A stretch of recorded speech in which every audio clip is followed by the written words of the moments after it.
Geneviève, comment ça va? Ça va très bien, malgré la température, mais tout va très bien. Mais écoute, c'est ce que j'allais dire. Moi, je suis super content de te revoir. Mais on dirait qu'il y a une espèce d'aura qui plane alentour de toi. Toutes les fois que tu nous invites à un endroit, tu nous présentes des endroits magnifiques, mais toujours sous la pluie. Donc, tu es la grande responsable de la pluie de journée. Voilà. Où est-ce qu'on est?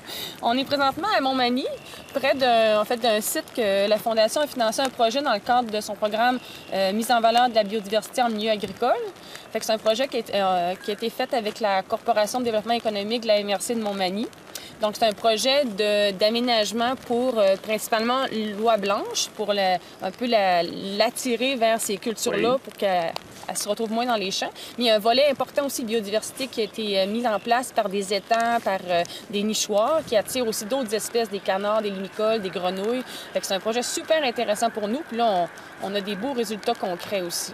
Puis là, on a le responsable sur le terrain aujourd'hui. Oui, Benoît Gendreau est ici présentement. Fait qu'on va pouvoir nous présenter tout ce qui se passe. Puis on espère voir beaucoup d'oies puis beaucoup de canards. Écoute, indique-moi un peu vers où je peux le trouver. Je vais aller le rejoindre, puis on s'en reparle après. Parfait. Fait que Benoît devrait être dans ce coin-là, là-bas. Il fait juste de... Où il y a les oies, finalement. Où les oies sont. Donc, on va suivre les oies, on va trouver Benoît. Je te remercie.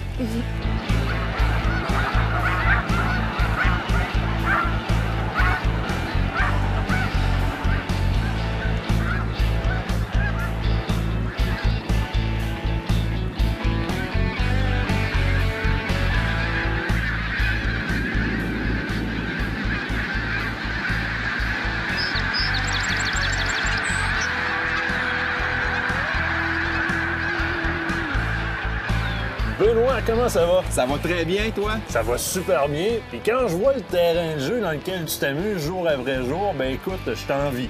Ben regarde, je suis gâté. Présentement, on est vraiment dans le maximum de la migration des oies blanches printanière 2015. Il y a plusieurs dizaines de milliers d'oies présentement dans la région de Montmagny. On se retrouve ici dans un champ qu'on a cultivé pour les oies blanches, pour qu'ils puissent s'alimenter en période printanière, évidemment pour favoriser l'observation et également pour réussir à aider les agriculteurs qui sont aux prises avec une problématique d'oies blanches printanières. Donc, quand les oies s'alimentent ici, bien, ils ne sont pas dans leur champ en train de faire d'autres dommages à leur culture.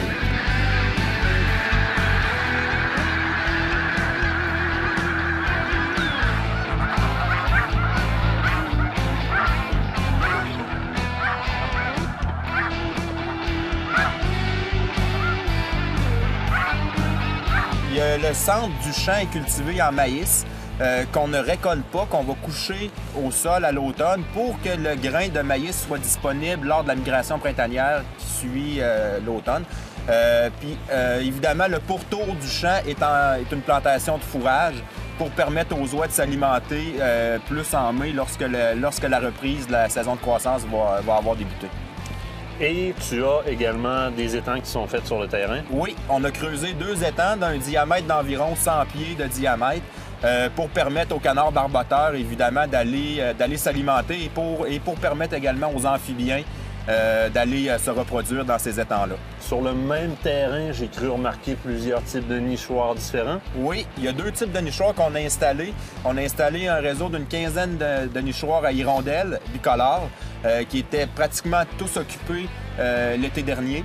Et on a installé également dans la bande boisée située derrière nous une dizaine de nichoirs à canards branchus. C'est sûr que c'est destiné aux canards branchus, mais il y a d'autres espèces de canards comme le harle couronné aussi qui peuvent utiliser ce type de nichoir-là pour nicher.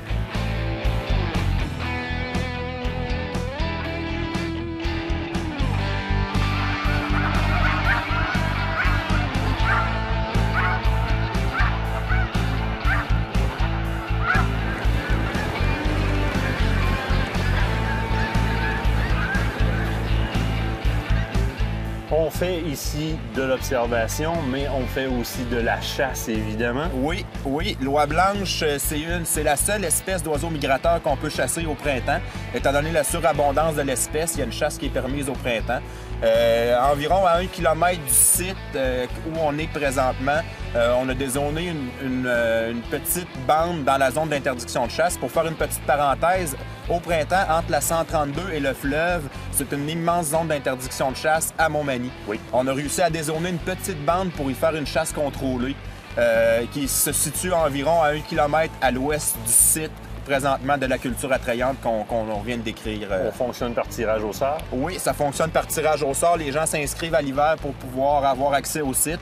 Par la suite, il y a un tirage au sort et les gens réservent leur date selon le rang qu'ils ont obtenu au tirage au sort. Puis c'est un groupe de chasseurs par jour, donc c'est pour vraiment favoriser l'expérience du chasseur. On ne veut pas faire venir 3-4 groupes puis que les gens soient en compétition entre eux. C'est le groupe, c'est 4 amis qui sont ensemble, qui chassent toute la journée ensemble dans des caches confortables pour pouvoir profiter du site. Sinon, en dehors du printemps, tout au long de l'année, le site est super pour, évidemment, avoir une abondance d'oiseaux en permanence. Donc, l'observation à partir des petits habitats qui ont été bâtis ici doit se faire régulièrement. Oui, c'est sûr que les habitats ici, il y a une collaboration avec la ville de Montmagny qui ont érigé ces petites caches-là qui donnent une vue sur le marais derrière nous. Il y a plusieurs espèces d'oiseaux qui nichent dans le marais. Il y a du troglodyte des marais, il y a du foulque d'Amérique, il y a de la sarcelle à aile bleue qui niche dans le marais ici. Il y a évidemment les hirondelles bicolores qui utilisent nos nichoirs. Il y a plusieurs espèces d'oiseaux qui nichent dans la partie fourragère du champ, comme le bruant chanteur, le bruant des prés. Il y a du moucherolle des saules aussi, pas loin, juste à l'extérieur du site un petit peu. C'est un beau site d'observation, oui en migration, mais également en cours d'été. Mais le clou du spectacle, la vedette sur place, c'est l'oie blanche. Évidemment. Tout à l'heure, derrière nous, ici, il y en avait, tu les as évalués à peu près à 7-8 000 facilement. Oui, facilement, 7-8 000. Puis si on inclut ce qu'il y a sur la batture, il y a facilement entre 40 et 50 000 oies présentement dans la région de Montmagny. C'est énormément d'oies. Quand ça vient se poser ou encore quand ça décolle, c'est simplement spectaculaire. On a la chance d'en voir des particulièrement bleutés aussi, qui est une forme de coloration de l'oie. Oui, on appelle l'oie bleue, mais c'est une forme foncée. C'est l'expression du gène de l'oie blanche qui est défectueux, qui donne une teinte plus foncée aux oiseaux. C'est un hypermélanique, tout simplement. Oui, exactement. Donc, on assiste à une coloration qui est différente, qui donne d'ailleurs le nom de famille latin de l'oie, qui est le côté bleuté, ça lui provient de là. Alors, superbe spectacle.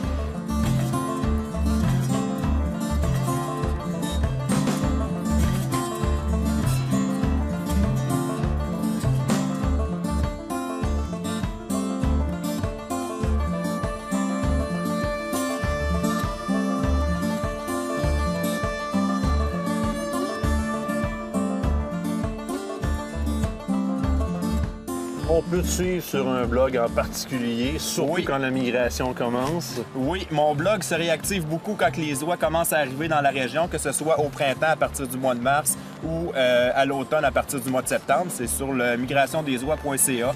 Dans le fond, je fais des inventaires un peu entre Saint-Vallier et Saint-Jean-Port-Joli où je mentionne aux gens où il y a le plus d'oies dans la région pour que les gens puissent se déplacer au bon moment pour venir observer les oies dans le coin.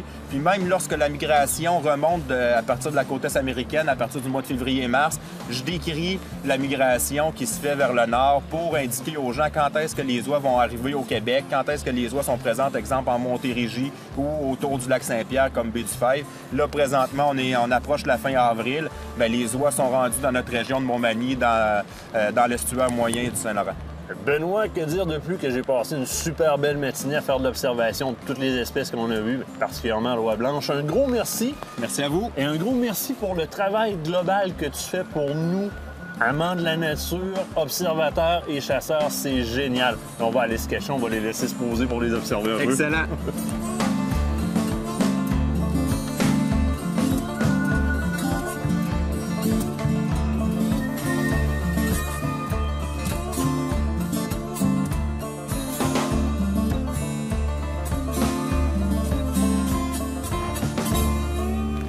Geneviève, tu me parlais de biodiversité, entre autres, et sur ce site-ci en particulier, je dois dire que je suis impressionné de la quantité d'espèces qu'on peut y voir.